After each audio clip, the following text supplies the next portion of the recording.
Molweni bazalwane. Molweni ngegama lika Jesu. Molweni South Africa. Molweni ngelihle igama lika Jesu. Sendiphine nakhona abangcwele. Sendiphine nakhona kuleni ndawo yalapha ku Facebook. Ngicina kudala abangcwele. Ngiyanibulisa ngegama lika Jesu Kristu waseNazaretha.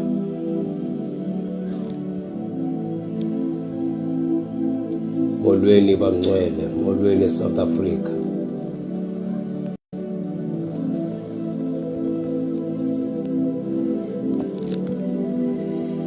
Molweni South Africa, molweni South Africa. Molweni South Africa, molweni South Africa.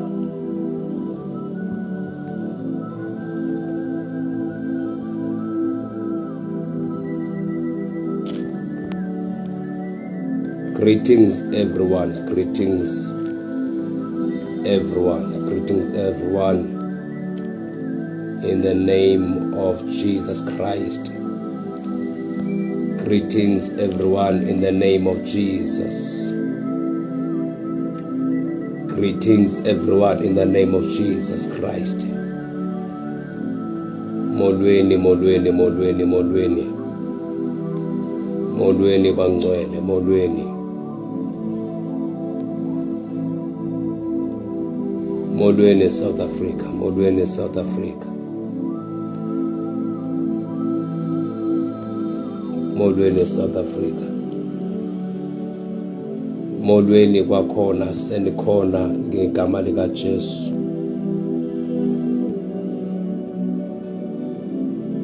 Molweni South Africa, molweni. Masithemba ukuthi la nikhona nikakuhle, nise right. Nigciniwe nguThixo. Nigcinwe nguJesu Kristu waseNazaretha. Sibonga umusa kaNkulunkulu ukuthi namhlanje niphine nakhona. Nawe ungambonga apha ekhaya. Sibonga umusa kaNkulunkulu. Sendikhona, I'm here just to preach the gospel of Jesus Christ. Anzange uzoveza mna kule ndawo, anzange uzoveza isonto, anzange nje ukuveza inkinga zami, kodwa ndizoveza ububumkani bukaThixo. Ndizoveza ukuthi uJesu Kristu useyinkosi yamakhosi. uJesu useyinkosi ephilayo. uJesu useyinkosi enamandla. Manthembe la ukhona nawe ujabulile ku Friday namhlanje. Ku Friday namhlanje sibonga uThixo kwinto yonke nje ayenzela impilo zethu. Ngicela nje sikhulekeni before nje ngiqale nje anizukuba mde namhlanje. Anizukuba mde nzaba mncane nje just nje into zothetha nje just inhliziyo kaThixo ngegama lika Jesu Kristu waseNazaretha. Baba lungile uNkulunkulu, lingcwele futhi linamandla izwi lakho Kristu Jesu waseNazaretha. I welcome your spirit God in the name of Jesus Christ. Kule ndawo Thixo wethu ongcwele sibekwe nguwe Nkosi kule ndawo Nkosi uJesu. Uba sizovakalisa indaba zakho ezilungileyo, sizoveza icebo lakho Thixo ukuthi indeed God raised Jesus Christ from the dead. Baba wethu namandla, siyakholwa ngenhliziyo futhi siyavuma ngomlomo ukuthi uNkulunkulu uyaphila egameni nasegazini lika Jesu. Baba take control, take over kule ndawo lo live moya ngcwele. Ndiyathandaza egameni lenkosi uJesu Kristu waseNazaretha. We bless your name in Jesus name, amen.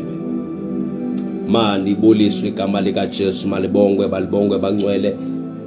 Silibongeni igama lenkosi yethu uJesu Kristu. Iyodwa nje into endizoyithetha namhlanje bangcwele, ngizothetha ngendaba yokukholwa uNkulunkulu. Haleluya. Ngizothetha indaba yokukholwa nguThixo. Siyabona ukuthi abaninzi balahlile ukukholwa kuye uThixo. bakholelwa kubona, bakholelwa kumindeni yabo, abasakholelwa kuye uNkulunkulu. Kodwa namhlanje ndizoveza ukuthi ngokwezibhalo kumele wonke umuntu akholwe ukuthi uJesu Kristu uyinkosi yamakhosi. Kunelizwi elisolifumana in the book of Hebrews, Hebrews chapter 11, lithi verse 1, lithi ukholo ke kukukholosa ngezinto ezithenjiweyo, ukweyiseka bobukho bezinto ezingabonwayo, kuba amanyange angqinelwa ukuba nalo olo. Malibongwe igama likaJesu Kristu. Apha ndizothetha njengokukholwa kuye uThixo. In the book of Hebrews apha lithetha ngokuba ukholo ke kukukholosa ngezinto ezithenjiweyo. Malibongwe igama likaJesu Kristu waseNazaretha. Sithembele kwizinto ezingabonwayo. Malibongwe igama likaJesu Kristu waseNazaretha. Sithembe izinto ezithenjiweyo izulu bangcwele. Malibongwe igama lenkosi uJesu Kristu waseNazaretha. Injongo yokuthi umuntu abekwe emhlabeni ukuba umuntu akholwe nguye uThixo, angakholwa njengenye into kodwa akholwe nguye uThixo bangcwele. Malibongwe igama likaJesu. Abaninzi abantu sebalahla ukukholwa kuye uThixo, bakholelwa kwiziqu zabo, bakholelwa kwimindeni yabo, bakholelwa kubantwana babo, bakholelwa kuma-careers wabo, bakholelwa kwimisebenzi yabo, bakholelwa kwimali yabo. Malibongwe igama likaJesu Kristu waseNazaretha.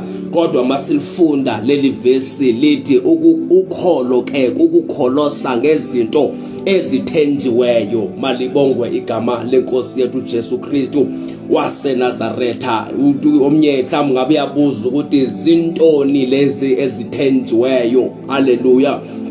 Malibongwe igama likaJesu. Kumele sonke thina singabantu sikholwe kwizinto ezithenjiweyo. Zeziphi lezi zinto ezithenjiweyo? Haleluya. Zithenjwe nguThixo. uThixo wasinikeza zona, umusa wakhe uThixo umethembile. Haleluya. Igrace yakhe uThixo inamandla masefika isebenzela thina. Malibongwe igama likaJesu.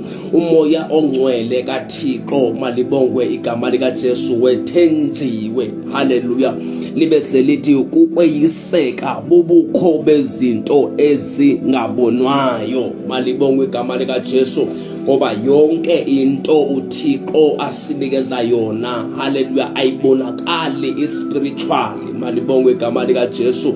Ngoba akumelanga umuntu kaNkulunkulu athembele kwizinto ezibonwayo, kodwa umuntu kumele athembele kwizinto ezingabonwayo. Haleluya. Ngoba sizethembile lezi zinto ukuthi uThixo maseke sinikeze zona ziyawufike futhi zisisebenzele. Malibongwe igama likaJesu Kristu. Ukholo ke bangcwele yinto enzima kakhulu.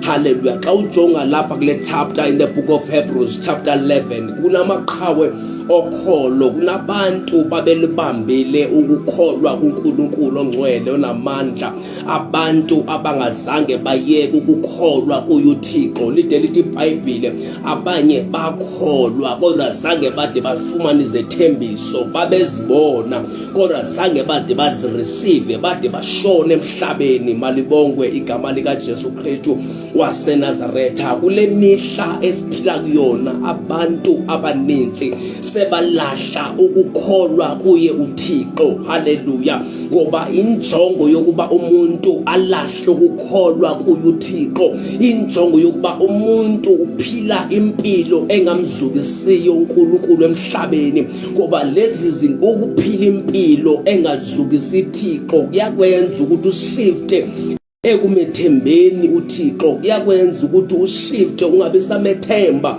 uNkulunkulu, uthembe isiqu sakho, uthembe impilo yakho. Abanye abantu sebade bazigubhela labanye uNkulunkulu kuba behluleke ukuthemba uThixo. Malibongwe igama likaJesu Kristu waseNazaretha. kunamandla ekukholweni. Umuntu okholwa kuThixo kumele azi ukuthi impilo akayiphilayo impilo ezukisa uThixo emhlabeni, ngoba angeze ukwazi ukukholwa kuThixo uphila noma kanjani emhlabeni, ngoba ukukholwa kubiza ukuthi wena uphila impilo ezukisa uThixo. Impilo kumele, ngoba awungeke ukwazi ukuthatha leBhayibheli olifundayo ulenze upractical, ngoba yonke into oyifundayo eBhayibhelini uyohlezi uyenza itheory, uyohlezi unamabali uthi lento yayisenzeka kudala, lemiqondiso lezimanga lemimangaliso, ngoba wena ulahle ukwethemba uNkulunkulu, uthathe iBhayibheli, haleluya, wayenza itheory. Kanti lento akusiyona itheory kodwa lento ingupractical, iyasebenza nakule xesha esiphila kulona. Kumele umuntu athembe uThixo, akholwe uNkulunkulu, athembele kwizinto ezingabonwayo ezingabonakaliyo, ngoba thina asidingi kubona izinto ezibonakala kodwa sifuna ukubona, sikholwe kwizinto ezingabonakaliyo, ngoba everything that is about God, hallelujah, ayibonakali ngeso lenyama, kodwa kumele sifunde ukukholwa ukuthi lento iya-exista emhlabeni. Kumele sikholwe bangcwele ukuthi amandla kaMoya oNgcwele ayasebenza emhlabeni, aya-operate emhlabeni. Kumele sifunde ukukholwa kwizinto ezingabonwayo, kukweyiseka ubukho bezinto ezingabonwayo. Kumele sifunde ukweyiseka kwizinto ezingabonwayo. In other words, kumele sifunde ukuvuma konke okuthiwa izibhalo. Kumele sifunde ukwenza intando kaThixo, ngoba lento is-spiritual, ayikho physical, ngoba impilo esiphilayo impilo espiritual. Kumele sikholwe kwizinto ezingabonakaliyo. Kumele lamandla siwakhole ukuthi lamandla mvuso uKristu angaphakathi kwethu. Kumele sikholwe ukuthi uJesu Kristu wasifela eCalvary. We must believe, ngoba ukholo lunamandla. Ukholo, kunabantu besifazane abakholwa uJesu Kristu, wafika emhlabeni bafike bakholwa besifazane. Kunesifazane wayinethombo legazi, wayinomopho. Lithi iBhayibheli lwesifazane wahamba inyanga zonke, wahamba amagqirha, wawesta yonke imali yakhe efuna ukusizakala.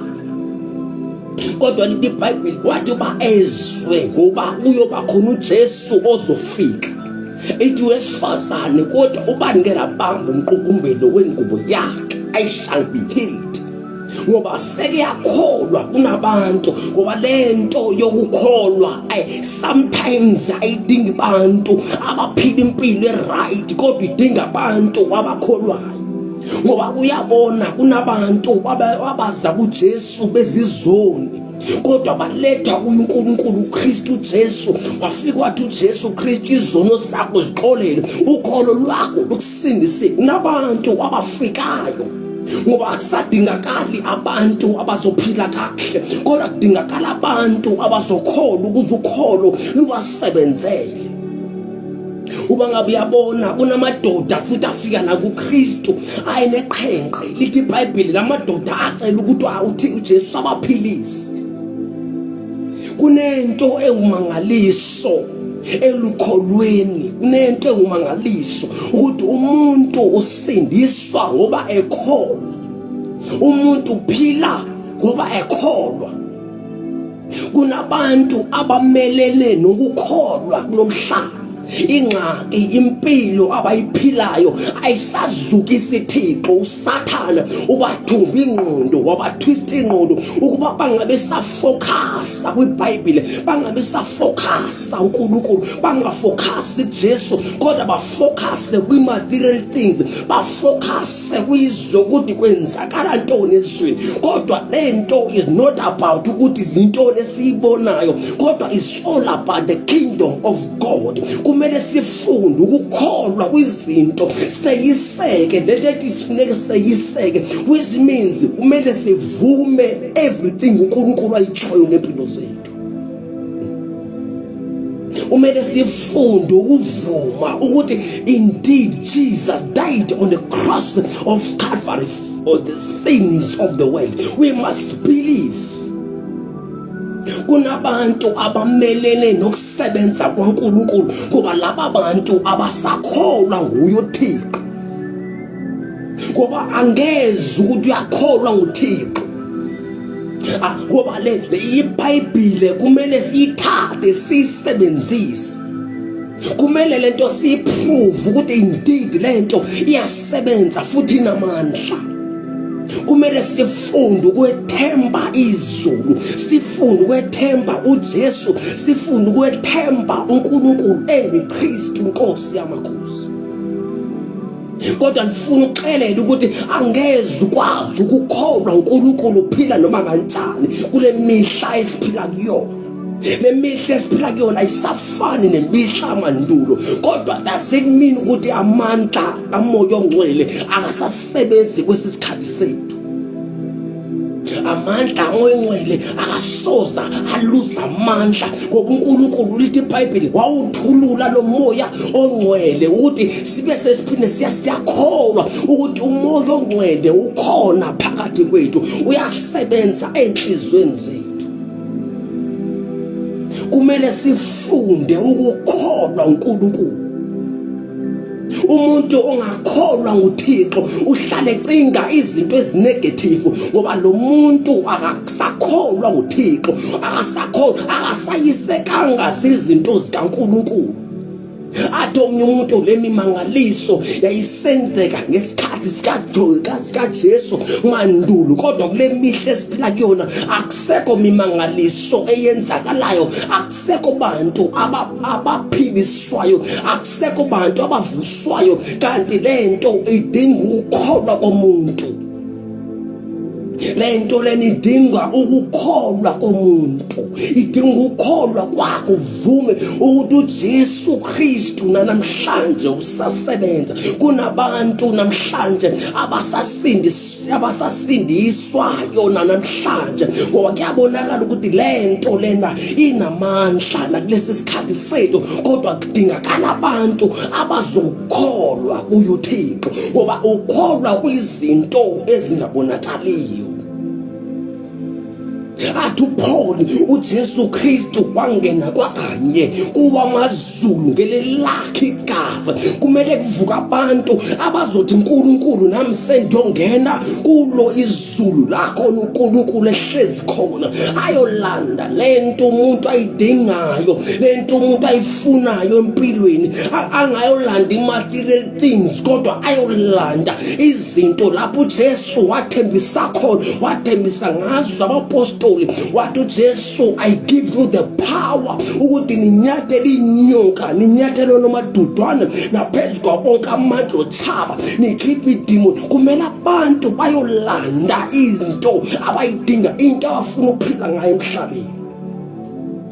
Kumele ufunde ukukholwa, kumele ufunde ukuthi ngiyaphuma kulomzimba, ngiyatravela nditshone ezulwini ndiyongena kulo izulu la uNkulunkulu ekhona, ngoba lento is all about faith ukuthi kunabantu abazovuka kule mihla esiphila kuyona, abazokholwa nguye uNkulunkulu.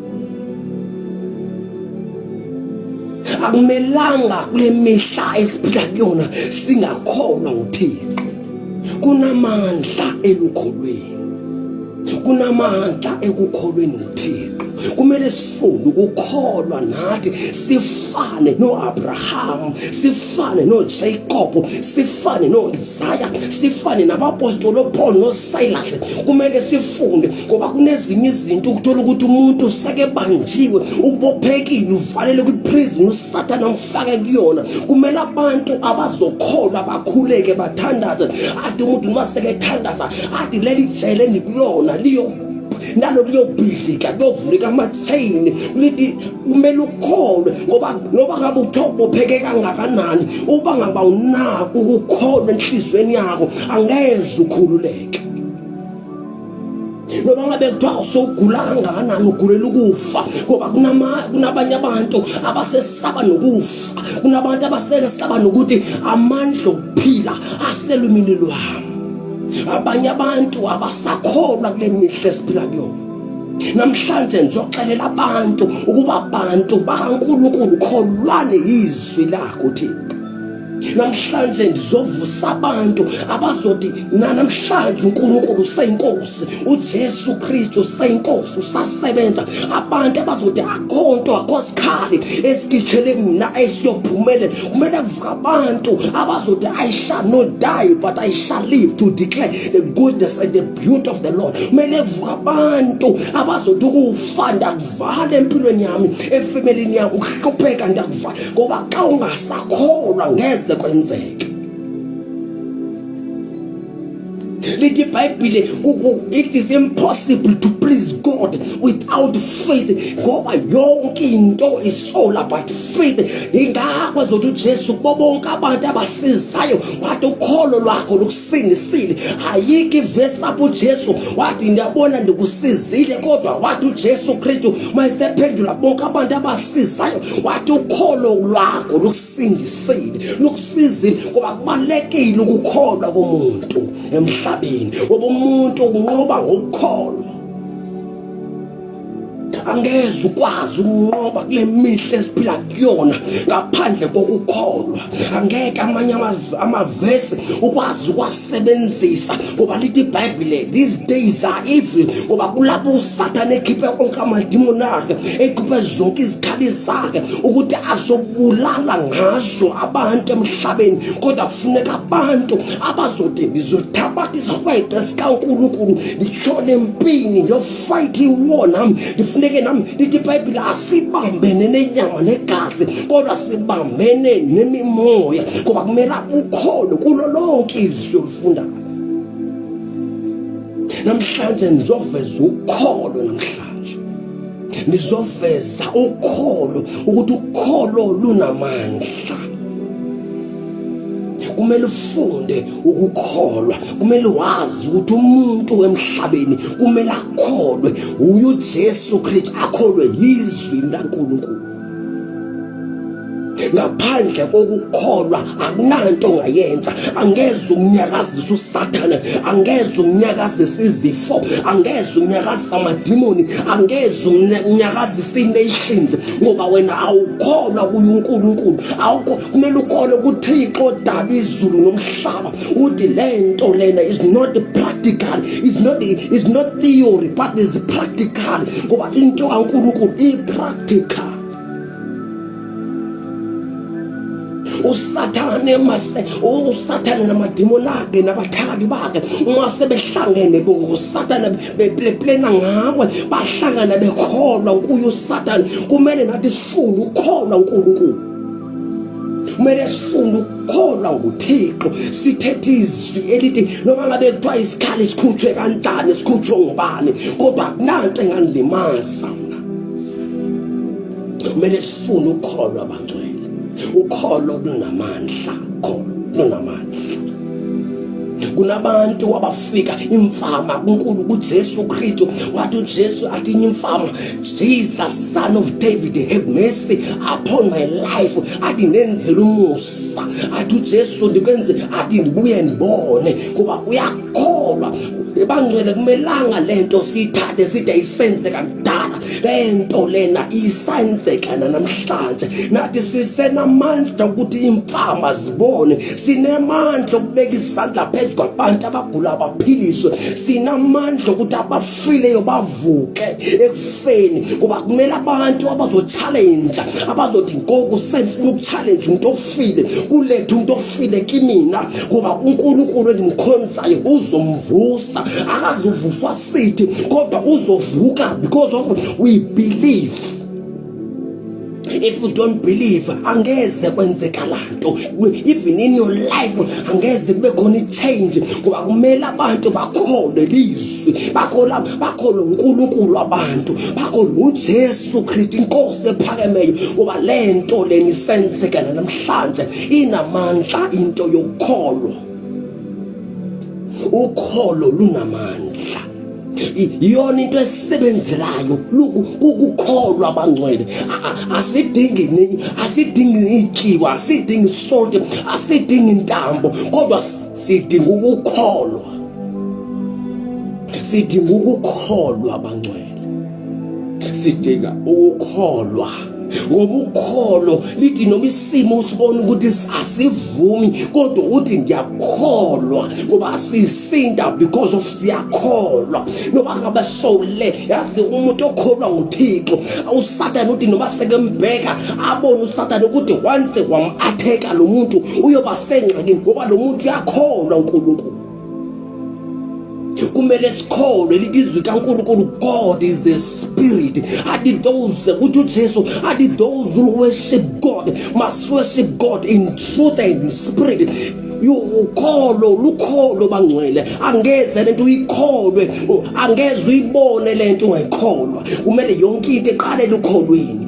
You must believe. That is why even a salvation why more receiver lithi iBhayibheli, you must believe ukuthi uThixo umvusile uKristu kwabafileyo. Lithi ngoko uyokusindiswa. Awusindiswa without believing. Lithi iBhayibheli, faith comes from hearing the word of God. Lithi ngokuza kwezwi uvuka ukholo kuwena. Ngoba sesiyazi, sesizwile, ngoba sesizwe izwi, you must believe. Abantu abaninzi kule mihla esiphila kuyona balinyazwe ngoba abakholwa. Abanye abantu ba-athekhwela uthaba lwabo lwabanqoba, hayi ngoba bengenamandla, ingxaki abakholwa. Abanye abantu baluza izinto empilweni zabo. Abanye abantu sebede begive uphile empilweni zabo, ingxaki baluza ukukholwa. That is why ndithanda ukuthi mina akukho umthakathi ongenza kumina athi uzoniloya ngoba ngiyakholelwa kuNkulunkulu. Kumele ukuthi ngoba umthakathi sethuma into zakhe, kumele sibe assurance ukuba zonke izinto ezithunyelwa kuthina ukuba zizosiparalyze ziyophinda kubanikazi bazo, ngoba siyakholelwa uNkulunkulu. Lo Thixo uphila thina siphila kuye. Lithi verse lithi thina singabakaKristu noKristu ngokaNkulunkulu. We belong to Jesus. Akumelanga abangcwele, akumelanga sifane nabantu abangakholwa kulomhlaba, ngoba kulomhlaba udinga abantu abakholwayo. Uma lithi iBhayibheli, believe, lisuke liqinisile. Abanye abantu bathi lencwadi iBhayibheli into yezana into yabelungu, kodwa lento yabona xa ufunda ngomlando baba omkhulu bethu lithi bayisebenzisa lencwadi, bayisebenzisa leBhayibheli, babona ukuthi lento ke lapha kule Bhayibheli iqiniso kuphela ngoba lento lena inamandla. Abanye abantu baphumelela empilweni zabo ngoba bayakholwa, bayanqoba ngoba bayakholwa. Ngoba wena xa ungakholwa uyohlezi ubona negative, uyohlezi ubona izinto ezimbi, uyohlezi even uphupha namaphupha amabi ngoba lo muntu akakholwa uNkulunkulu. Uyohlezi uweke empilweni ngoba awukholwa. Yazi xa sokholwa uYuthixo uthetha amazwi uthi mina I am not a sinner. Ngoba likhona ivesi elichoyo, kunevesi athi uJohn wasithathela kuye izono zethu, wasithathela kuye. Xa ke lithathele kuye zonke izono zethu kuthi ukuthi xa ukholwa you are not a sinner, you are the righteousness of God. You believe you are the righteousness of God. That is why ethi uPaul athi bani njengami ngoba mina ngixelisa uKristu njengoKristu. Ngoba uPaul uyakholwa, wayekholwa uPaul. Kumele sifane nathi, kumele sikholwe bangcwele. Kumele abona xa ungakholwa kuyoba nzima nakuwe ukuthi uyothandazela umuntu oseke sifa, eseke sebhedini sekuthiwa lo muntu uncanyiwe kulindele usuku lokufa kwakhe, kodwa wena kuvuka ukholo kuwena uthi lo muntu akakazi ukufa. Ngiyabelivela uNkulunkulu ukuthi lo muntu uzovuka lo mbhede, uyovuka kule ayisiko akakuyona ngoba uyakholwa. Kumele uchallenge izwi likaNkulunkulu, kumele ulikholwe ulenze lilizwe liphile kuwena. Umele ulenze izwi likaNkulunkulu lisebenzele wena. Kholelwane kuYuthixo.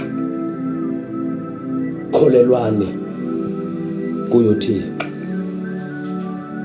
Kholelwane uNkulunkulu. Yanencenga. Kholelwane kuThixo. Ningayeki ukukholelwa uThixo. Kunamandla ekukholweni uNkulunkulu. Kunamandla ekukholweni uJesu. Kunamandla ekukholweni uThixo. Kunamandla ekukholweni uThixo. Kunamandla. Kumele sibe ngabantu bangcwele abakholwayo. Amelanga sibe ngabantu besonto. Abantu besonto bamamela umthetho wesonto ukuthi kumele benze njani. Kumele baze bathini ukuze babe bayaphumelela. Amela ngoba lithi izwi laThixo uma sesikholwa thina sidinga just to believe then uNkulunkulu abese kuyasebenza. Asidinge enye into, asidinge ukukhuluma kakhulu. That is why Paul izwi likaThixo, the gospel of Jesus Christ is not in words but in power. Everything that is about God is all about the power. It's all about Jesus Christ. Kumele sifune ukuba siyakholelwa kuNkulunkulu. Kumele sifune ukukholwa kuJesu Kristu. Kumele sifune ukukholwa. Kumele sifune ukukholwa. Kumele sifune ukukholwa. Kumele sifune ukukholwa. Kumele sifune umethemba uThixo. Kumele sifune ukumethemba uNkulunkulu. Ngoba bakuthiwa sesiyashumayela, kumele sishumayele ivangeli sikholwa. Noma bekuthiwa siyathandaza, kumele sithandaze sikholwa. Noma bekuthiwa siyanikela, sinikele sikholwa. Amelanga senze into ngaphandle kokukholwa. Yonke into yenzayo yenze ukholwa. Noma ngabe wenzani yenze ukholwa ukuthi kuyokwenzeka. Kumele ukholwe ukuthi wena you are not alone but you are walking with God. You are one in Christ. Ninto enye noJesu Kristu. Kumele wena uvume ukuthi yes I believe. Kumele ukholwe, kumele ukholwe noba ngabe kuthiwa izono zakho kumele ukholwe ukuthi my sins are forgiven. Kumele ukholwe ukuthi Jesus yonke incwadi yamaqala yayisimangalela isibopha yabethelwa noKristu emnqamlezweni. We believe, siyakholwa. Kumele sikholwe. Kumele sikholwe. Kumele sikholwe. Singayeki ukukholwa. Ukholo lunamandla. Ukholo luyabasebenzela abantu. Ukholo luyabasebenzela abantu. Ukukholwa nguKristu kuyasebenza. Kumele sifune ukukholwa. Singafuni ukuthetha kakhulu kodwa sifune ukukholwa. Ukukholwa kunamandla. Ukukholwa kunamandla. Kunamandla esiwafumanayo when we believe.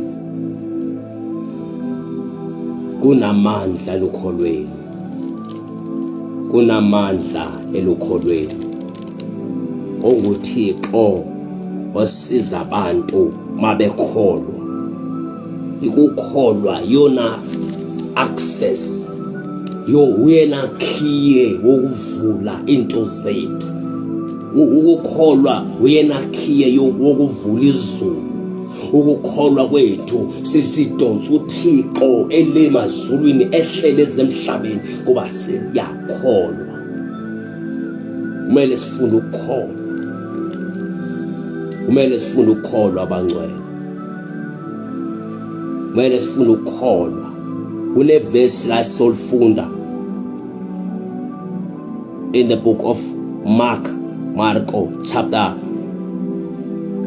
8 verse 22 uthi aze kufika eBethsaida bazise imfama kuye bambongoze ukuba ayichukumise. Uthe eyibambe ngesandla imfama wayiholela ngaphandle komzi, watshika emehlweni ayo, wabeka izandla phezu kwayo, wayibuza ukuba ibona ntoni na. Yaza yakhangela phezulu yathi, ndiyababona abantu, kuba ndibanakana behamba ngathi yimithi. Wabuya wazibeka izandla phezu kwamehlo ayo, wayikhangelisa phezulu, yabuya yaphila, yababona bonke kakuhle. Uthe ayithumela endlwini yayo esithi, uze ungangeni kuwo umzi, ungathethi kubani kumzi. Kumele ufune ukuthi imimangaliso eyenziwa la nguJesu Kristu, imimangaliso uNkulunkulu wayethi kayifika kumfama, imfama yabona, imfama yakholwa ukuthi izobona. Yonke imiqondiso uNkulunkulu wayenza ngoJesu Kristu emhlabeni, wayenza kubantu abakholwayo, wayenza kubantu abakholwa kuyena, babekholwa ukuthi lo muntu unyani ngumsindisi, lo muntu ungumphilisi, lo muntu uyinto yonke. Kumele sikholwe futhi simlandele nemiyalelo yakhe, sikholwe kuyona imiyalelo yakhe. Kumele sikholwe noma ngabe kuthiwa kwenzakala ntoni, kumele thina sifunde ukukholelwa kuyona imimangaliso. Malibongwe igama likaJesu, malibongwe igama lenkosi yethu Jesu Kristu waseNazaretha.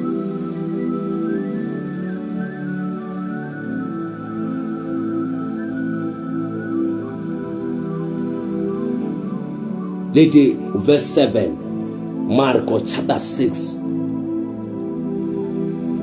ubabizele kuye abali12, waqala ukubathuma ngababini, wayebanika igunya komoya abangcolileyo, wabathethela ngelithi mabangaphathi nto yandlela ibe umsimelelo wodwa. Malibongwe igama likaJesu. Wabanikeza amandla komoya abangcolileyo.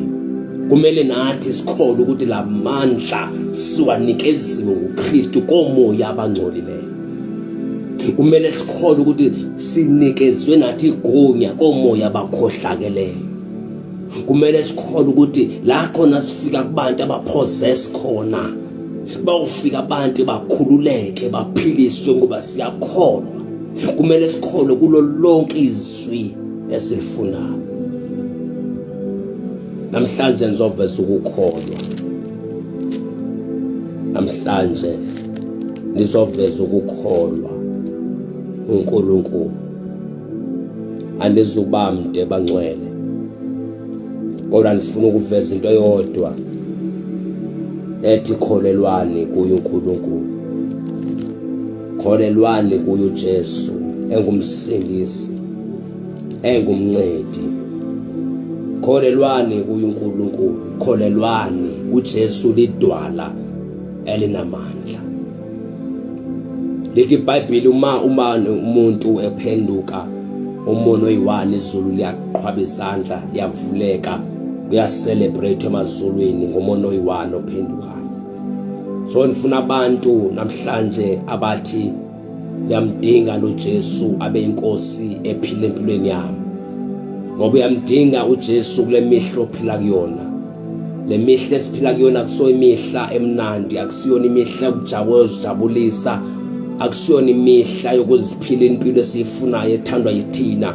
kodwa le mihla esiphila kuyona kumele sikholwe uNkulunkulu, kumele sivume ukukholwa, kumele sivume ukusindiswa.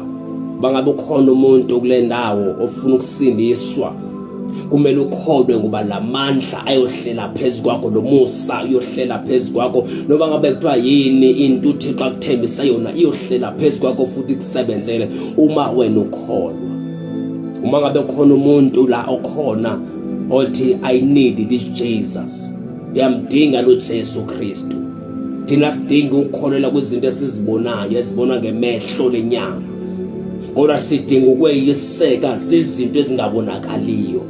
Sidinga ukweyiseka umoya ongcwele, sidinga ukuvumela umoya ongcwele aseyise inhliziyo yethu. Sivumela ukuba izwi lakho Thixo liseyise. Sivumela ukuthi uNkulunkulu enze lento ayifuna empilweni zethu, lento efunwa impilo zethu, lento efunwa nguyena, lento uThixo athi umuntu emhlabeni kumele aphile ubungcwele, lento ethi umuntu kumele alahle isono, alahle amanyala, alahle yonke imikhuba. Kumele sikholwe, sidinga nje ukukholwa nje uNkulunkulu.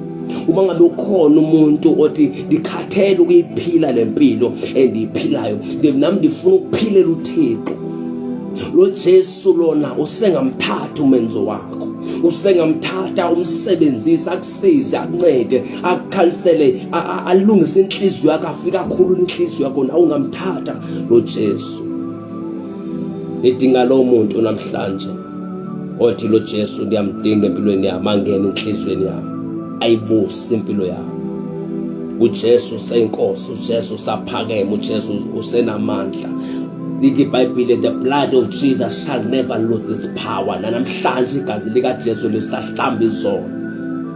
Ngiyamdinga lo muntu namhlanje ojothi lo Jesu ngiyamdinga empilweni yami, angene enhliziyweni yami, afika isize. Kudala niphila impilo eningayithandi, abanye abantu baphila impilo bengayithandi, kanti sebeqhutshwa umoya ongcolile, umoya othize othi continue doing the wrong against God. Alithi iBhayibheli, bonke abasenza isono bayisigqila sasi isono. Kumele uvume ukukholwa uNkulunkulu, uvume ukukholwa uJesu ukuthi angakusiza kule mpilo ephilayo.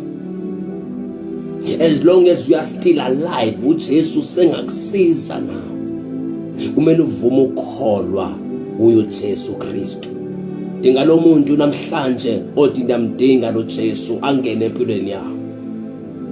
Ngoba ixesha sesiphila kulo lixesha lapho uSathana enze make sure ukuthi usebenza ukugcina. Lithi iBhayibheli uSathana uyayilazi ixesha lakho ukuthi unexesha elincane emhlabeni. That is why enza make sure ukuthi abantu uyabalahlekisa, abantu uyabasusa kwipresence kaNkulunkulu, uyabahlukanisa noThixo. That is why enza sure uSathana ukuthi wenza ukuthi akabavumeli abantu baNkulunkulu ukuthi basindiswe. Kodwa namhlanje ndizothi lo muntu othi ndiyafuna ukutshintsha impilo yami, ndiyafuna ukuguquka, uphenduka, come to God, come to Jesus, repent from your sin.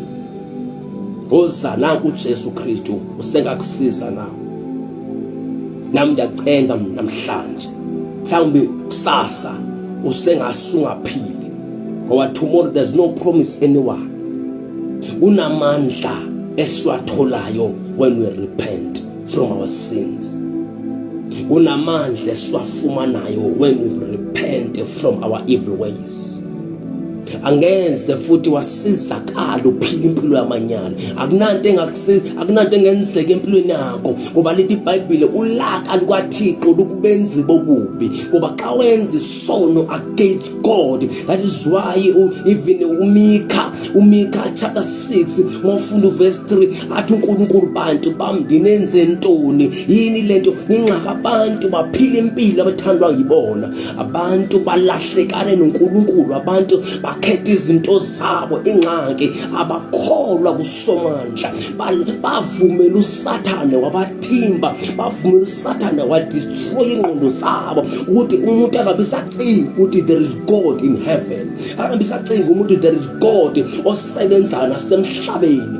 Ngabe sacinga umuntu uNkulunkulu kuba usathane uzithimbile ingqondo zabantu. Ingakho uNkulunkulu ebonakala njengoNkulunkulu okhalayo obuhlungu ngenxa yempilo umuntu ayiphila emhlabeni. Abubuza Israyeli, ubuza uJuda uthi ndinenze ntoni Juda, ngoba uJuda ulahlekane noNkulunkulu waendapha seke khonze oThixo basemhlabeni uNkulunkulu abazenzela bona. Ingakho nakule generation yethu athi uNkulunkulu South Africa ndinenze ntoni kanga yini lento eyenza ukuthi nindone kangaka. Ninidalile South Africa, ninidalile Europe, bantu bami ndinenze ntoni. uNkulunkulu ubonakala njengoNkulunkulu okhalayo ngenxa yesono umuntu asenze emhlabeni. Ngoba izwi likaThixo kuyokusiza ngani ukulahlekelwa umphefumulo wakho, impilo yakho ngenxa yesono senzayo.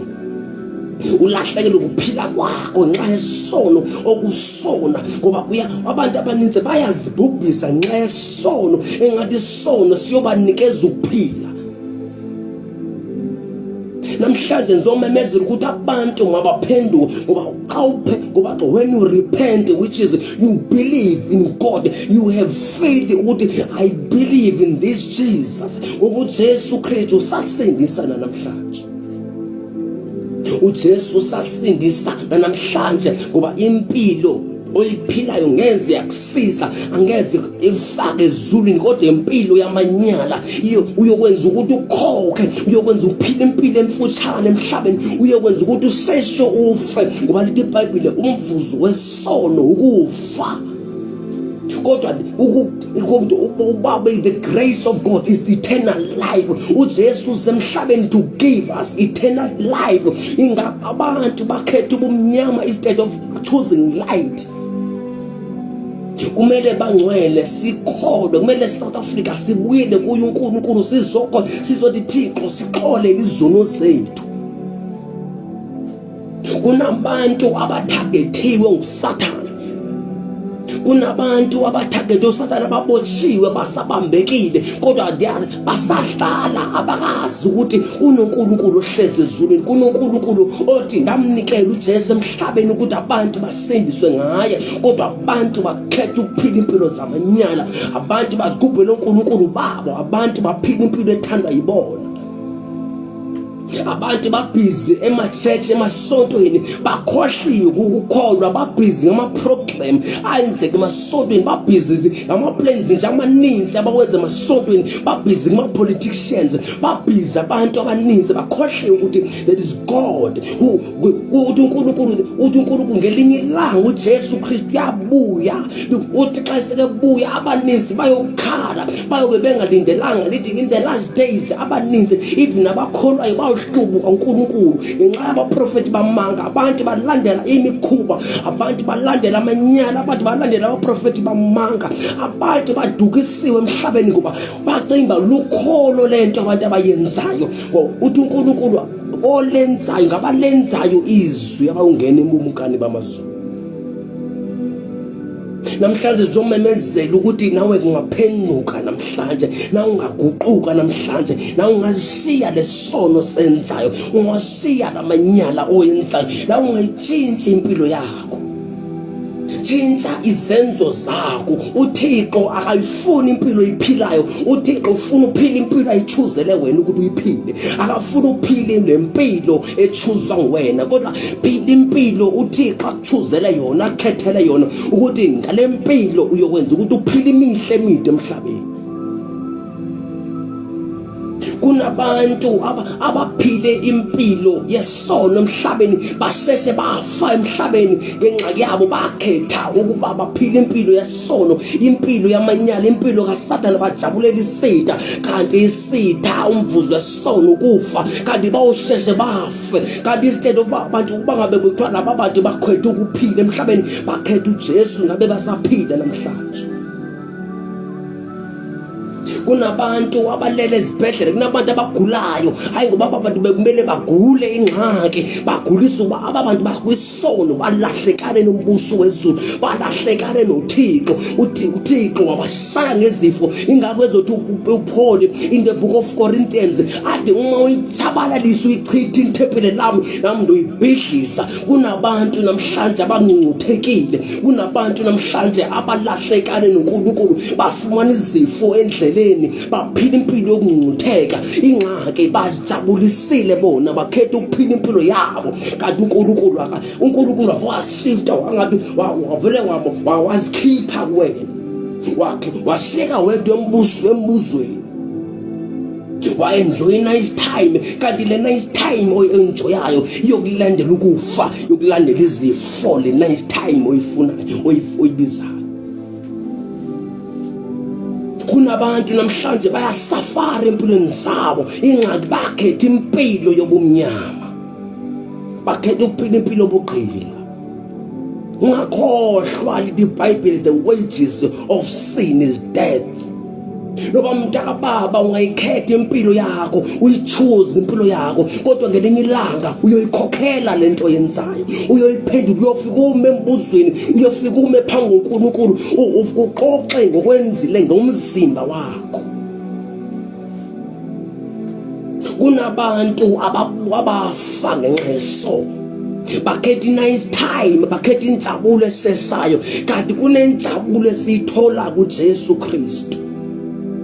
Kunenjabulo esiyithola ngokukholwa kuNkulunkulu, kunenjabulo esifumana ngoba we believe in Christ. You must believe in Yeshua HaMashiach. You must believe that Jesus died on the cross of Calvary for the sin of the world. Bengamelanga ukuthi lempilo iphila uyayiphila, bekumele wena uphila impilo yokusindiswa, impilo yokukholwa nguThixo, uhlukane nezinto zomhlaba ngoba asoze lezi zinto zakusiza nganto. Zininzi izinto ezisusa ezishifta abantu elukholweni lukaNkulunkulu. Zininzi izinto, that is why kwatholakala indoda eyihleze echibini 38 years in the book of John chapter 5. Le ndoda when you read uyifunda kahle uyofumana ukuthi le ndoda yayihleli kulolu chibi ngenxa yokuba yenza isono. Uyithola bile ndoda, uyithola bile nto engishoyo, uJesu uhlangana nale ndoda after seyiphakamile echibini, after seyiphilisiwe nguJesu Kristu. Athi uJesu thabatha ukhoko lwakhe uhambe. Lithi iBhayibheli uJesu waphinde wahlangana naye etafeni, wadla kunye nayo, wathi uyabona uba uphilisiwe, wathi uphilisiwe, ungaphinde ubuyele esonweni ngoba le nto lena ekubambile iyoba ngaphezulu koku. Ngoba abantu abaninzi namhlanje bayagula, not because mele bagulile, ingxaki yisono. Ingxaki yisono, bakhetha ukuphila impilo yesono, bakhetha ukuphila impilo yamanyala, kanti le nto lena yobafaka esiqogweni, yobafaka kwisabo. Abantu baphila nge-carbon dioxide instead baphile nge-oxygen emhlabeni. uSathane ufika wabarobha ingqondo, wabarobha abantu bakhetha bafika uSathane waveza izinto ezinhle kubona, kanti lezi zinto ezinhle kubona ezilethe uSathane ziyobafaka ethuneni, ziyobafaka kwimisery life. Ingxaki abantu abafuni ukulalela uNkulunkulu. Abantu emhlabeni abafuna ukumamela uThixo, bakhetha ukuphila impilo zabo ezithandwa yibona. Hleze nawe le nice time oyiphilayo ngelinye ilanga yokufaka kwimisery life, le mpilo iphilayo yokufaka ethuneni.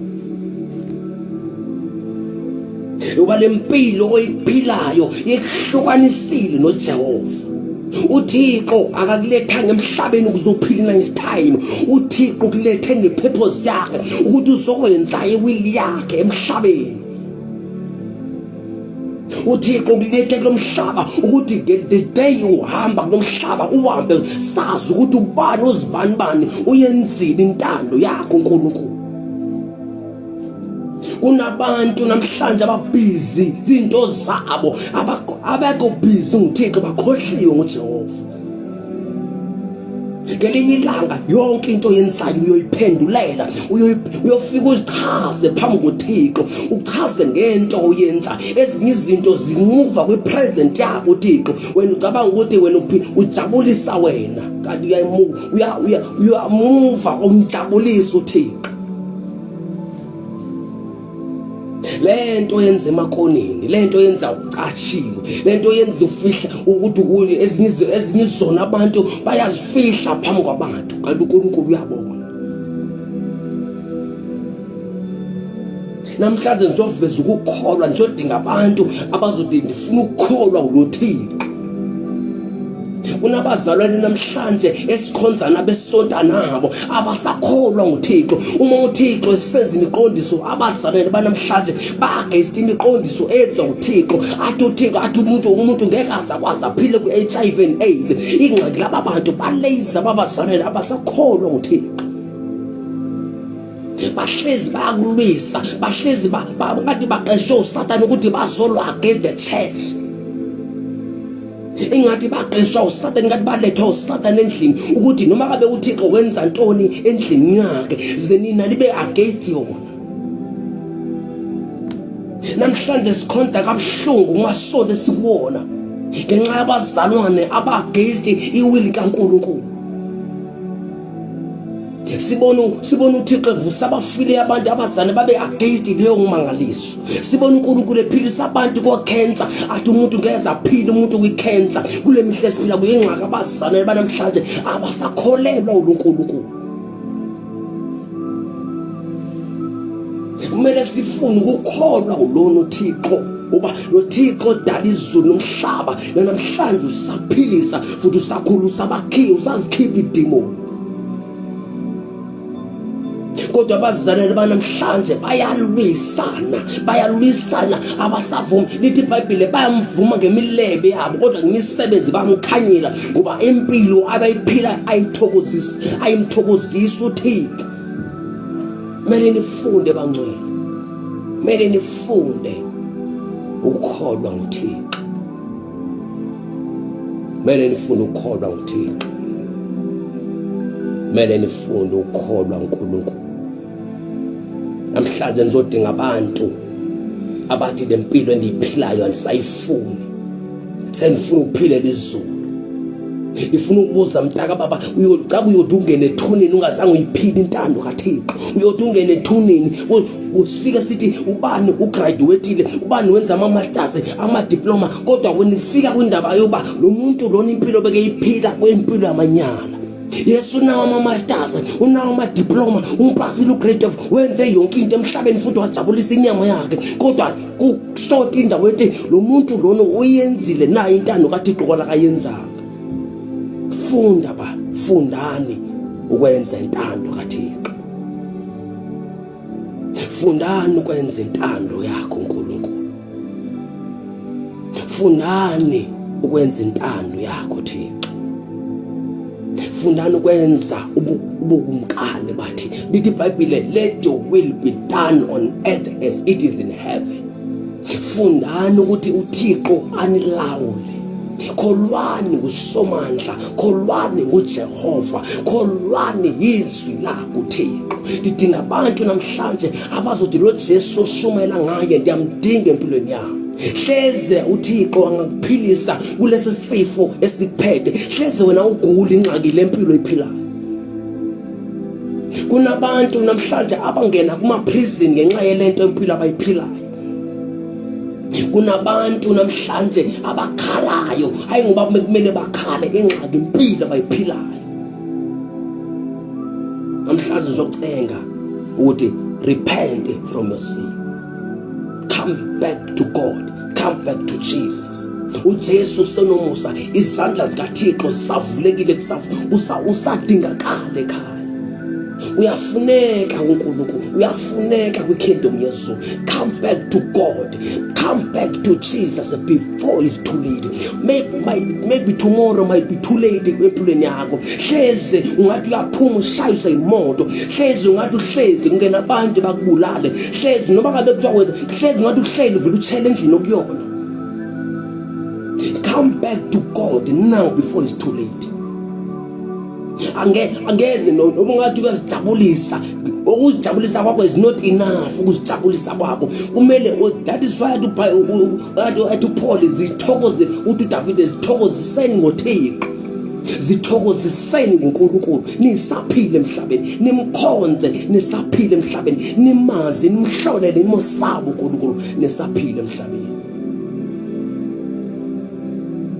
Come back to God. Come back to Jesus Christ. Oza uNkulunkulu.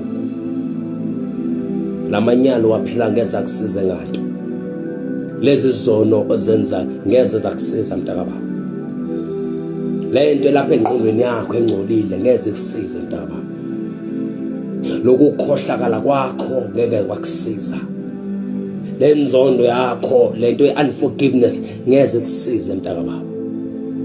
Le last ekubambile angeze kusize mntakababa.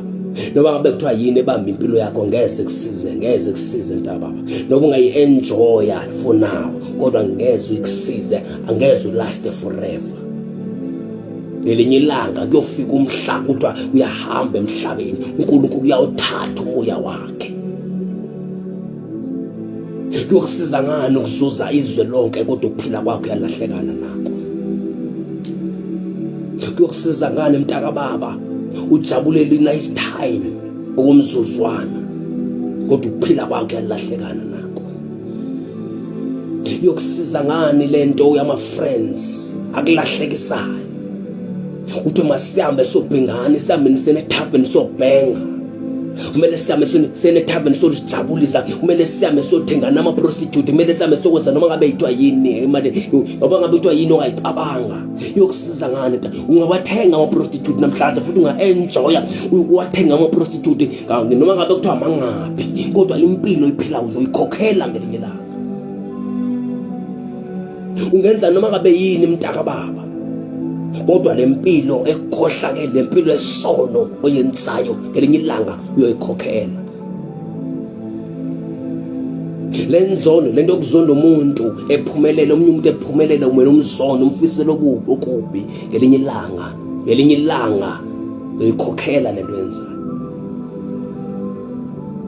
Lento ejealous yakho, mawubona umuntu ephumelela wena ube nejealous, ngelinye ilanga uyoyikhokhela. Ngelinye ilanga uyokhokhela mntakababa. Angeze uyenze forever lento yenzayo. You better repent now. You better come back to God now. You better come back to Jesus before it's too late. Lempilo oyiphilayo ethokozisa wena engamthokozisa uThixo. You better repent mntakababa before it's too late. Jesus Christ is coming back again. Abantu abaninzi balahlekela lukholo, abasakholwa ukuthi Jesus is coming. Abasayifuna ukuyiva futhi nokuyiva nelithi Jesus is coming. Bafuna ukuva ama prosperity gospel, abafuna ukuva the genuine gospel, igospel elithi repent from your sin. Bajabulela abazana abantu bajabulela i-prosperity gospel, baxele ukuthi don't preach like this, don't judge. Basana baninzi bathi do not judge. Kuyokusiza ngani ukuma umemezela ukuthi do not judge kodwa impilo iphilayo emanyala? Angeze mntakababa ikusize lempilo iphilayo. Abanye bazama impilo bayenyangeni esangomeni, babefuna impilo engcono, bafuna ukuphumelela easy, bafuna ukusheshe baphumelele, bajabulele nice time. Yokusiza ngani mntakababa? Bafuna ukwenza ikhati, abanye banikela abantwana babo ukuthi babulala abantwana ukuze bona babe rich. Bafuna ukuphila impilo esheshayo, bafuna ukuphila impilo e-nice time. Yokusiza ngani mntakababa? Le nice time, le mali oyifuna eninzi ofuna uyidla ujabulile, uyidla ungajabulanga na, kodwa nineshow ukuthi noba lo mntana wakho ungamthatha umsacrifice kodwa ngeze uyijabulele leyo mali. Angeze uyijabulele leyo ndlu uyobuhlezi kuyona, le big mansion othi yobe sesantini, angeze uyijabulele mntakababa. Angeze uyijabulele lempilo lempilo yokuthakatha, angeze uyijabulele mntakababa. Lempilo yokuthakatha abanye abantu ngelinye ilanga uyoyikhokhela. Uyoyikhokhela lempilo oyenzayo. Uyoyikhokhela mntakababa times 10 times a million. Angeze uthathe igazi lakho uyolithathe uyombulala umuntu. Njengoba abanye abantu beqasha nkabi bathi kufuneka uyobulala uzibanibani, uqashe umuntu uthi uyobulala omunye umuntu ngenxa yemali. Ngelinye ilanga uyophendula phambi koThixo, kuba soluze ukukholwa ngoThixo, ulahlekene nokukholwa ngoThixo. Ukhetha imali instead of choosing Christ, instead of choosing God, you chose money. Angeze kumele ukhethe uJesu more than imali. Khetha uJesu Kristu more than money. Kumele ufunde ukukholwa uNkulunkulu. There is God in heaven. UnoThixo ohlezi emazulwini, athi uIsaya ngamazulu kwihlalo sobukhosi bakhe, umhlaba kuyisenabelo senyawo zakhe. Amelanga udlale mntakababa kule mihla esiphila kuyona, imihla egcwele uSathane, imihla lithi iBhayibheli, these days are evil. uSathane umkhiphe wonke umkhosi, ukhiphe yonke ikingdom yakhe ukuthi kudukiswa abantu, kulahlekiswa abantu bakaNkulunkulu. Na uzokhetha leyo mpilo more than God. Ngelinye ilanga uzophendula. Ngelinye ilanga uzophendula. Bayabonakala uthi uJesu, iyabonakala imisebenzi yabantu abenza isono, imisebenzi ongendawo obuyihlo wabo wona kwaseqaleni. Lithi iBhayibheli bonke abasenza isono abangabakaThixo kodwa ngabakaSathane. Bonke abantu abenza isono emhlabeni ababhilonga uNkulunkulu kodwa babhilonga kwikingdom yakhe uSathane. Ngoba umuntu owenza isono the day esifo emhlabeni is going straight to hell. Ngoba isihogo senzela abantu, senzela uSathane namadimoni nabantu abenza isono, abagainst uThixo, abagainst will yakhe uNkulunkulu. Namhlanje ngizocenga ukuthi repent, vuka engqondweni, vukale ebuthongweni.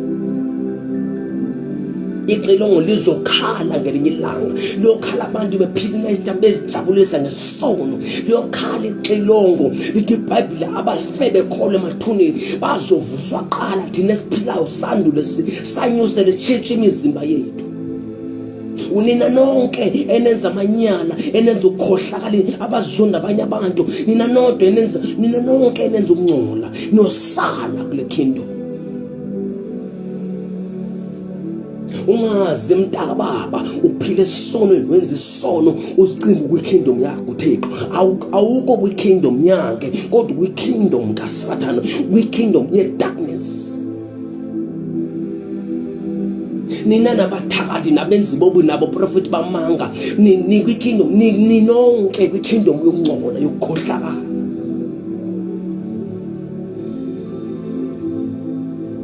Lithi iBhayibheli outside the kingdom of God, adulterers, fornicators, witches and the false prophet nabo bonke abenzi bobubi. Ngoba umuntu uyabonakala, umuntu ongakholwa uNkulunkulu ubonakala ngemisebenzi yakhe, ubonakala ngempilo ayiphila ukuthi lo muntu doesn't belong to God, does not believe in God.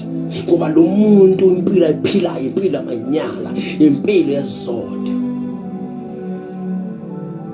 Ngizokuncenga namhlanje ukuthi kuphenduka, repent from your sin, repent from your evil ways. Repent mntakababa, repent before it's too late. Penduka, penduka, penduka, penduka, penduka, penduka. Jesus is coming again. Ngeke size impilo ephila mntakababa. Angeze ngeze futhi uyiriche ikingdom kaThixo, ngeze ufike ezulwini ukuphila impilo lekhohlisayo against God. Repent before it's too late. Repent. Phenduka. Uyasazi isono senzayo, uyayazi ukuthi yini lento uThixo akayifuniyo, kodwa uyacontinuisha ingxaki umengezwe lithi don't judge me. Ngelinye ilanga uyogwetshwa uNkulunkulu, uyokugweba uThixo akufake kwichibi elivutha umlilo kwisulfur, akufake athi wena uchoose ukuphila impilo against impilo yakho, akuthatha uThixo akufake esiqokweni ngoba ukwethu ukuphila impilo yakho ejabulisa wena. Repent mntaka. Dinga abantu ndiyamdinga lo Jesu angene empilweni yakho. Ningathandaza kunye nawe. Phamisa nje isandla sakho ucime uvala amehlo. Othi Nkosi uJesu lalela emva kwami. Nkosi uJesu, ndiyakwamkela ngene enhlizweni yakho. Change impilo yakho. Namhlanje ngifuna ukuba umntwana wakho. Nenzo wakho namhlanje. Ngiyaphenduka ezoneni zami. Niza kuwena. Ukungcola nokukhohlakala ndakulahla. Ngikhetha uJesu Kristu. Moya ongcwele ngene enhlizweni yakho. Siza mina. Ngiphilise, ngiphile ngegama lika Jesu. Namhlanje I repent from my sins. I choose Jesus. I choose life. I choose eternity. I choose the grace of God. In Jesus' name I pray. Amen. Usindisiwe mntaka baba. Izono zakho zixolele ukuba ngabe uchilo lomthandazo. Kule mihla esiphila kuyona kudingakala abantu abazosindiswa. Abantu abazosonta. Kodwa kufuneka abantu abazosindiswa. Ngoba abantu abaninzi babanjwe isonto, babanjwe religion. Ababanjwa ngoba bebanjwe izwi lakho Thixo. Ababanjwe ukuthi bebanjwe ukukholwa, kodwa babanjwe ireligion. Ireligion yabaxela ukuthi kumele wena wenze kanjani ukuthi uphumelele. Kumele kwenze kanjani ukuthi usurvive. Kodwa abantu bakaJesu Kristu, abantu be-relationship noThixo, ngabantu abathi it's no longer me who lives but it's Christ. uJesu sephila empilweni yami. Anisafuna ukuphila mina kuphilene, kodwa kumele kuphile uKristu, kumele kuphile uNkulunkulu, kumele kuphile uThixo. Abantu abakholela kwiBhayibheli, abantu abakholela eBhayibhelini ukuthi yonke into esezweni likaThixo eseBhayibhelini lento ipractical, ndiyithatha ndiyisebenzisa ibe ngipractical. Lento ungayifundi just uyifunde ube uyenze theory, kodwa lento kumele uyenze upractical, kumele kusebenzele lento. Amelanga uphile ufane nomuntu ohlala ebesesaba. Kumele uphile emhlabeni, uphile bold, uphile usemandleni. Uphile usithi I shall not die.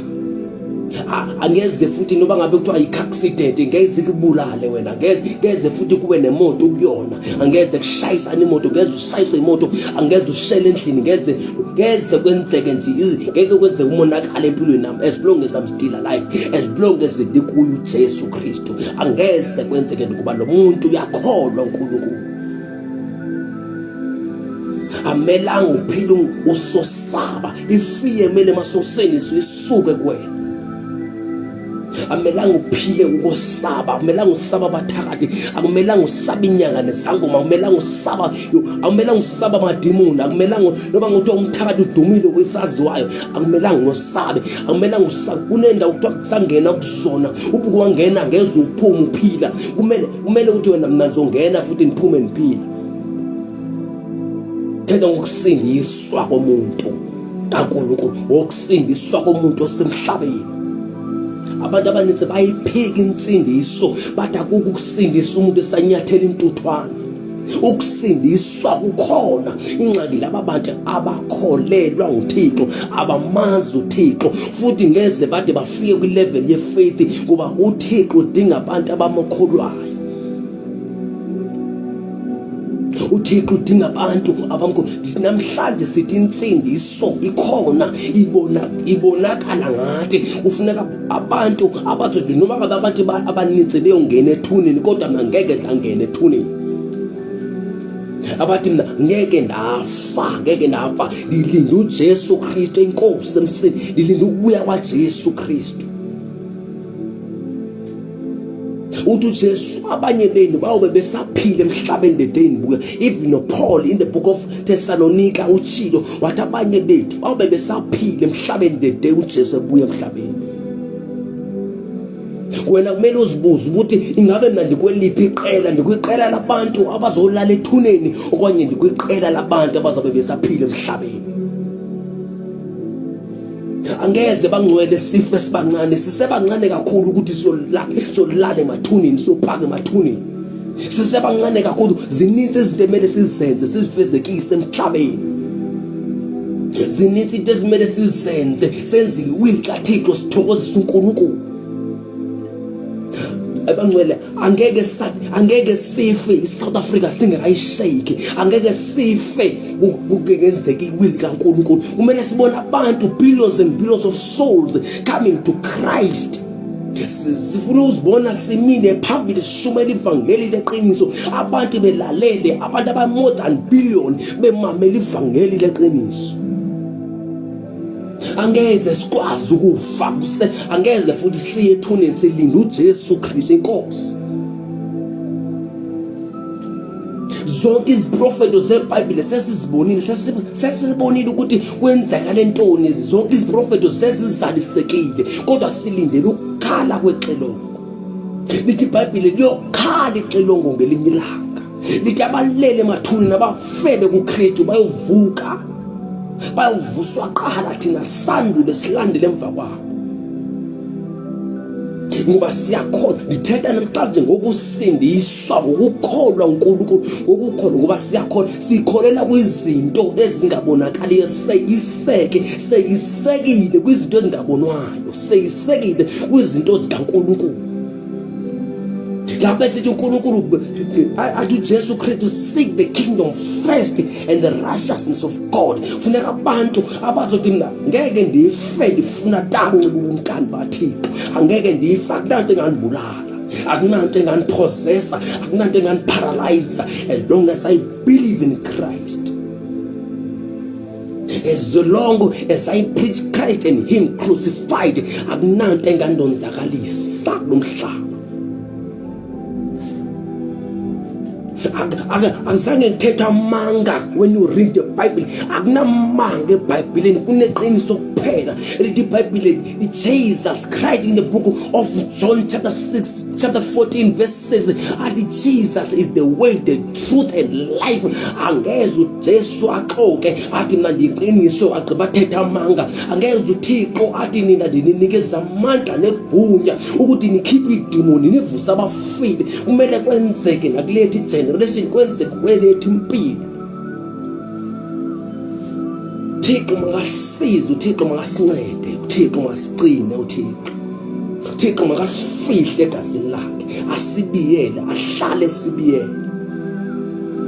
Thina sibiyelwe, thina sithi sisemhlabeni sibe sisezulwini. Lithi iBhayibheli we are sifihle kunye noKristu kuNkulunkulu ophilayo. Asibonakali mabe sifuna abantu, asibonakali ngoba sifihlakele noKristu. Abantu mabe sibheka babona uJesu, babona inkazimulo yakhe uNkulunkulu. Kumele sifunde ukukholwa ngoThixo, sazi uba we believe in God, we believe in the Holy Spirit. Thixo makasize, Thixo masincede, Thixo masincede. Senthandaza uNkulunkulu anibusise, anifihle uThixo nemindeni yenu, anenze kahle futhi aniphumelelise, aninikeze lento efishwa enhliziyo yenu, anivulele iminyango. Thixo anibusise, abusise generation yenu, abusise abantwana benu. Thixo njalo ebusise ngoba nibukele nahlupha nabukela. uThixo alincede egameni lenkosi yethu uJesu Kristu umNaziri ophilayo ongcwele. Don't forget that Jesus is coming very, very soon. Let's pray. Baba ulungile, uNkulunkulu muhle, ungcwele. Wena uyaphila, uyidwala lensiniso, uyidwala namandla. Wena ungongcwele kaIsrayeli futhi uyaphila ungcwele. Baba wethu onamandla.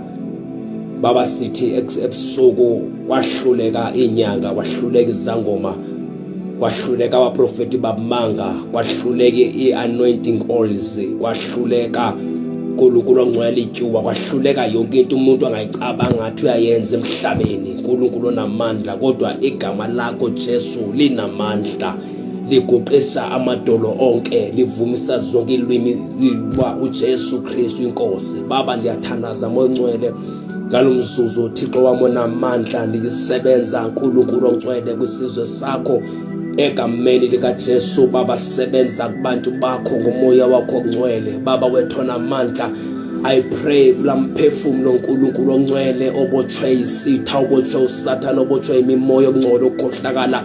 I pray ukuthi uNkulunkulu akhululeke lowo muntu ngegama likaJesu Kristu. Lawo muntu uNkulunkulu ongcwele ogulayo Thixo onamandla onke, ndiyathandaza somandla makaphile. Lawo muntu uNkulunkulu odinga umsebenzi moya ongcwele, ndiyakhulekela imisebenzi mawuthole egameni likaJesu. Abanye badinga upermanent emisebenzini yabo. Baba ndiyathandaza moya ongcwele egameni likaJesu bayithole ipermanent. Baba wethu onamandla, ndiyakhuleka ukuthi abantu bafune tanci ububumkani bukaThixo bamazulu uNkulunkulu ongcwele. Baba wethu onamandla, I pray ukuthi focus ibe kuwena Thixo wethu onamandla egameni likaJesu Kristu waseNazaretha. Moya ongcwele siza abantu bakho, uyazazi izidingo uNkulunkulu ezifunwa ngabantu emhlabeni. uNkulunkulu ongcwele egameni likaJesu Kristu waseNazaretha, abanye ba-oppresswa amadimoni, abanye ba-oppresswa uSathane. I pray for deliverance phezu kwempilo zabo, ndithi bayakhululeka uNkulunkulu ongcwele ngegama likaJesu Kristu waseNazaretha. Isandla sakho uNkulunkulu siyobasiza Thixo wethu ongcwele, ndithi tshintsha lawasisi lowabhuti uNkulunkulu ongcwele ubanjiwe ngama-drugs uNkulunkulu onamandla, sekegqithiwe ngama-drugs. I pray ukuthi uNkulunkulu ongcwele akhululeke uNkulunkulu onamandla egameni likaJesu kuyo yonke ijogo uSathane afake kuyona. Abantu bayaphuma, abantu bakaNkulunkulu ngegama likaJesu bayaphuma ngegama likaJesu, bayasinda abantu ngegama likaJesu, bayaphiliswa abantu ngegama likaJesu. Imfama zonke ziyabona, amehlo avuleka kuzona imfama ngegama likaJesu, kwizithulu ziyeva uNkulunkulu ngegama likaJesu Kristu. Ababanjwa amadimoni bayakhululwa uNkulunkulu ongcwele, abafile bayavuswa ngegama likaJesu Kristu waseNazaretha.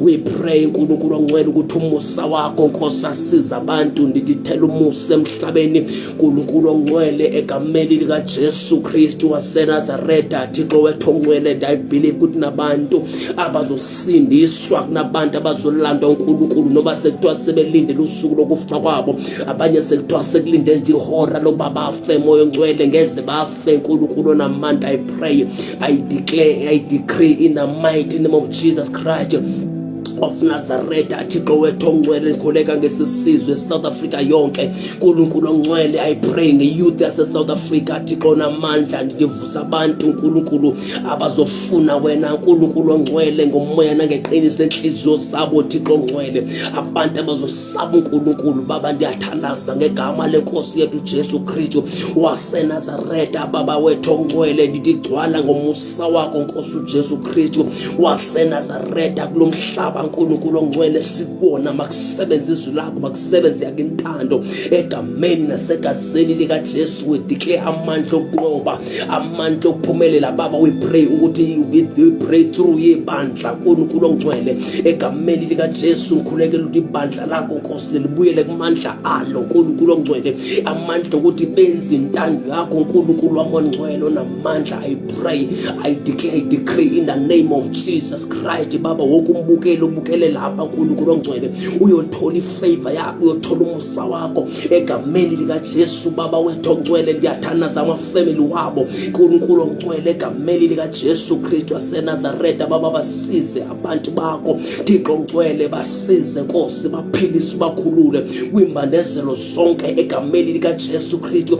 I breaks every yoke Baba wethu ongcwele ngegazi lika Jesu Kristu waseNazaretha. Baba ndiyathandaza moya ongcwele, moya namandla onke uNkulunkulu ophilayo. I pull down every stronghold ngegama lika Jesu Kristu waseNazaretha. I pray against the spirit sasemanzini sokungcola sokukhohlakala, ispirit sokuthakatha. Baba ndiyasibopha ndiyasikhonqa ngegama lika Jesu Kristu waseNazaretha. Every marine kingdom I destroy ngegama lika Jesu Kristu emkhathini, destroy yonke into esebenziswa khona ngegama lika Jesu Kristu. Underwater abathakatha abasebenza phansi kwamanzi, amadevil basebenza phansi kwamanzi, ndiyawa destroy ngegama lika Jesu. Amadimoni onke alahlekisa abantu, ahlupha abantu bakho uNkulunkulu, ndiyawabopha ngegama lika Jesu Kristu waseNazaretha. Baba ndithi makuwenzifezekise izibalo ngenxa yebandla lakho, ngenxa yabantu bakho uNkulunkulu ongcwele. Baba wethu namandla, I'm standing in the gap for families, I'm standing in the gap for South Africa, I'm standing in the gap for my brothers and sisters uNkulunkulu ongcwele. Baba wethu namandla egameni lasegazini lenkosi uJesu Kristu waseNazaretha. Ndithi uNkulunkulu ngalomzuzu sebenza moya ongcwele egameni lika Jesu Kristu. Baba sebenza kwikingdom yakho uNkulunkulu ongcwele egameni lika Jesu. Asoze sanqotshwa yisitha, asoze sanqotshwa uSathane. Baba wethu ongcwele, we are the kingdom that cannot be shaken by anything uNkulunkulu namandla egameni lasegazini lenkosi yethu Jesu Kristu waseNazaretha. Baba declare ukuphila kubantu uNkulunkulu ongcwele egameni lasegazini lika Jesu Kristu waseNazaretha. Baba declare amandla ezwi lakho, amandla moya ongcwele uma wasebenze egameni lika Jesu. Baba wethu namandla nabashumeli bakho bendaba ezilungileyo uNkulunkulu ongcwele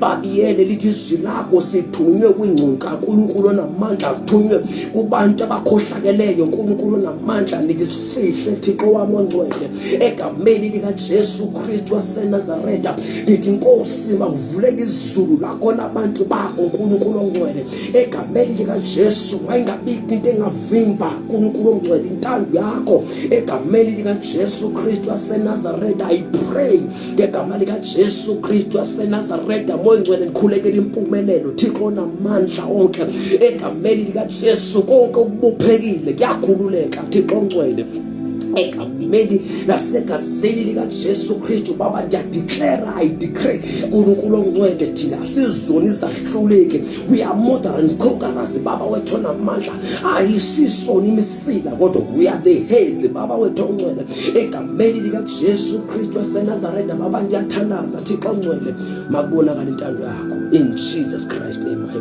pray, amen, amen, amen. Be blessed mntaka baba, be blessed mntaka baba. Uthixo anisikelelane busise, ndiyabona sisindiswa. Uthixo abusise, Uthixo abusise, Uthixo abusise. Ndiyabona Musina my brother, Uthixo abusise my brother. Uthixo abusise bonke abantu ababukeleyo egameni lihlele Nkosi yethu Jesu Kristu waseNazaretha. Abanye abantu anibaboni apha kodwa ke ndiyababona ukuthi abantu bayangena egameni lihlele Nkosi yethu Jesu Kristu. Thixo anigcine anibusise njalo. Le ntshumayelo ikhona nizoyithola ku YouTube, ndiyatholakala pha ku YouTube nje usubscribe khona Evangelist Mvakade. Ungene nje pha ku YouTube uzazithola nezinye intshumayelo. Ungene na ku TikTok ndiyatholakala Masiqole 3 ndikhona khona ku TikTok. I preach the gospel everywhere. I'm doing the will of God. I don't preach myself but I preach Christ and him crucified. uNkulunkulu anincede anisize egameni lihlele Nkosi yethu Jesu Kristu. Aphinde sibonane uxelizayo egameni lika Jesu Kristu. Inkosi, amen.